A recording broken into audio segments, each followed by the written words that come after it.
Something shifted the moment you stopped chasing them. It wasn't loud, it wasn't dramatic, it wasn't even something you did intentionally. But the energy changed, and both of you felt it in completely different ways. For you, it was the moment exhaustion finally outweighed hope. The moment clarity finally outweighed longing. The moment your heart said, "I can't keep bleeding for someone who doesn't show up." But for them, the moment your energy pulled back, something inside them panicked in ways they never expected. They didn't show it, they didn't say it, they didn't reach out immediately. But inside them, something cracked. Something they've been trying to avoid for years. Something they never wanted to face. Because people who run from love, who hide inside themselves, who stay distant and unavailable, are used to one thing above all. They are used to you holding the emotional weight of the connection. They survive by letting others chase. They stay safe by letting others initiate. They protect themselves by keeping their distance, while you do all the emotional heavy lifting. So, when you finally stop, everything inside them becomes exposed. The game they've been unconsciously playing collapses. The control they thought they had evaporates. The dynamic where you wanted more and they wanted less suddenly flips. And that's when the panic begins. But let's go deeper into this panic. Not just the obvious part. Not the part where they fear losing you. Not the part where they suddenly realize your worth. We're going into the psychological depth, the part no one explains. The moment you stopped chasing them, something terrifying happened inside their nervous system. They lost the emotional buffer you provided.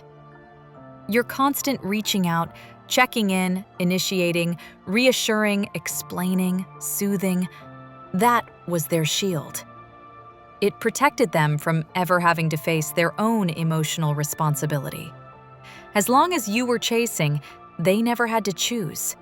They never had to show up. They never had to step forward. You never asked them to. You only asked them not to pull away. And that dynamic kept them safe. But the moment you stopped, the mirror turned around. Suddenly, they were no longer reacting to pressure. They were reacting to absence. Absence is their greatest fear. Not because they are afraid of losing you, but because absence forces them to feel themselves. And they've spent their entire lives running away from their own emotional landscape. When you stopped chasing, they lost the emotional distraction you provided. And in that silence, they felt things they don't know how to process. For the first time, they felt the depth of the connection without you carrying it. They felt the weight of your absence pressing against their avoidance. They felt the consequences of their emotional distance. They felt the truth of their own patterns. And that feeling is unbearable for an avoidant. Avoidants panic when they sense closeness, but they panic even more when the person who made them feel safe through pursuit suddenly withdraws. Because here's the truth no one tells you. Avoidants feel deeply. They just don't feel safely. Avoidants care intensely. They just don't know how to care consistently. Avoidants attach strongly. They just don't know how to stay present. So, when the person they rely on for emotional connection suddenly becomes quiet, they feel something they rarely allow themselves to feel: vulnerability. And they hate vulnerability. They run from it, they numb it, they bury it. But when you stopped chasing, the emotional pressure they kept suppressing rose to the surface.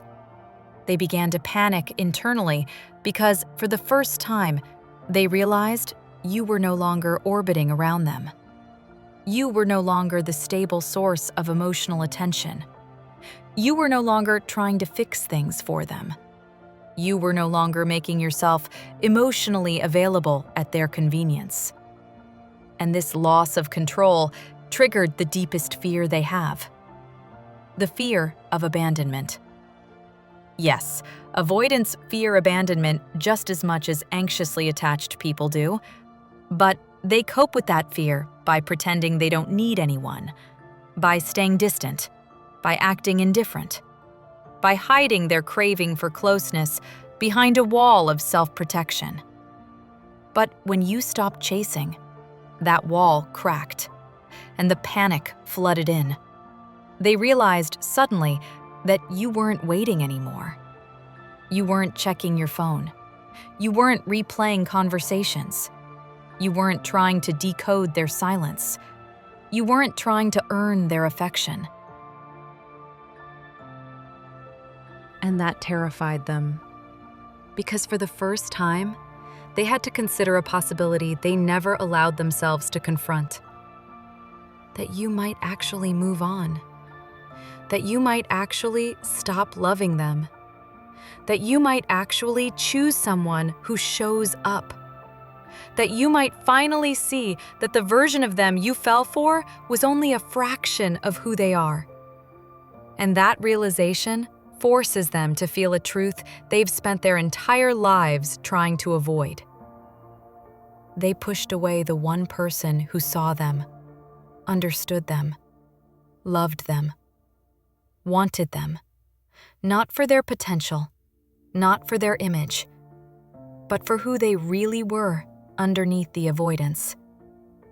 This realization doesn't come to them as a calm, reflective thought.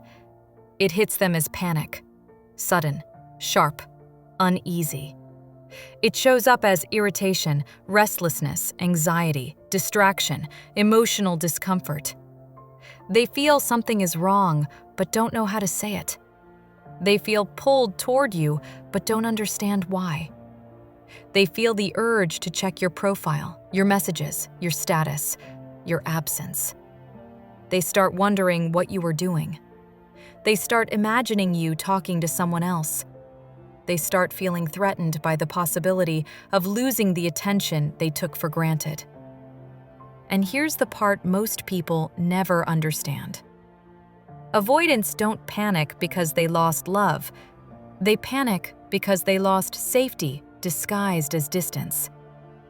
As long as you were chasing, you were safe to them, predictable, devoted, emotionally loyal in a way they didn't have to reciprocate. But once you stop, they have to face the fact that they may have mistaken your love for something that would always be there. They panic because your energy was the foundation of the connection, and now that foundation is gone. They panic because without your pursuit, they finally see their own emotional emptiness. They panic because when you stopped chasing, you stopped feeding the illusion that they were in control. And suddenly, they are forced to confront something terrifying. If they want you, they have to do the one thing they fear most. They have to step forward. They have to initiate. They have to communicate. They have to risk vulnerability. They have to show up. But showing up feels like danger to them. So instead of stepping forward, their first instinct is panic, confusion, retreat, internal chaos. And yet, underneath all of that fear is the truth they can no longer escape. They miss you. They miss your presence. They miss your attention. They miss the way you made them feel without demanding they become someone they weren't ready to be. They miss the emotional grounding you provided. They miss the safety of being wanted without having to earn it. And when that safety disappears, they suddenly realize that your absence hurts more than your closeness ever did. This is why they panicked the moment you stopped chasing them. Your silence forced them to meet themselves, and they weren't ready for that meeting. Your absence forced them to feel the emotions they ran from, Your distance forced them to see the connection they pretended didn't matter. And your detachment forced them to face the consequences of the distance they created. But here's where the story shifts back to you. Because the moment you stopped chasing wasn't just a turning point for them. It was a turning point for you. It was the moment your heart stopped leaking energy into someone who couldn't hold it. It was the moment your spirit reclaimed the power you forgot you had. It was the moment you realized that love shouldn't feel like begging, that connection shouldn't feel like self-abandonment, that affection shouldn't feel like emotional labor.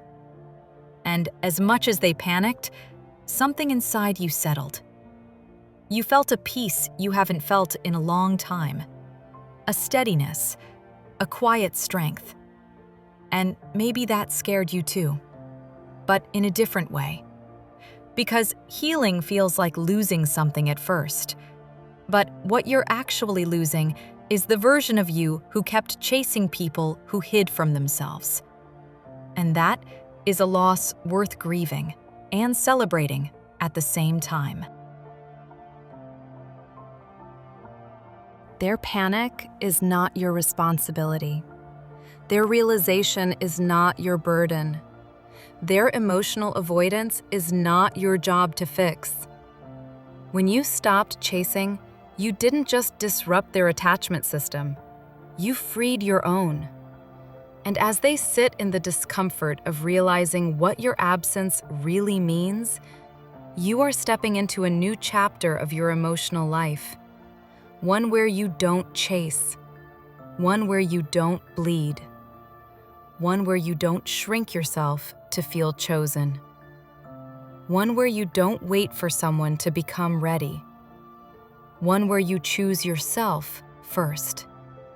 And as they face the truth your silence brought to the surface, here is the final message you need to hear. Your silence is not punishment. It is truth. It is clarity. It is self-respect. It is emotional recalibration. It is your heart telling you, I deserve someone who shows up without being chased. And as you reclaim your power, remember this. You're not doing it alone. This is Attachment Alchemy Lab. You're safe here.